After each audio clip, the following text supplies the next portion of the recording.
આજ્ઞા છે કે જ્યાં માંસ મદિરાનું સેવન થતું હોય ને ત્યાં પગ પણ ન મૂકો. તો તમારા ઘરે તો આ બધાય વ્યવહાર છે, અમે કેમ આવી શકીએ? ત્યારે જસા કામળિયાએ કીધું કે સંતો, જો તમે અમારે ઘેર આવતા હો ને તો તમે કયો એ પ્રમાણે આ બધું ત્યાગ કરવા હું તૈયાર છું.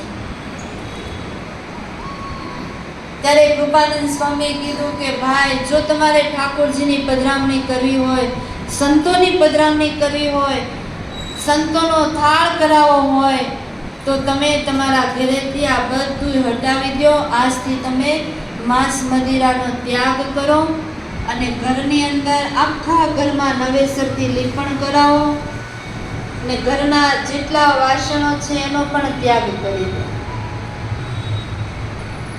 જસા કામળિયાએ ઘરે જાય અને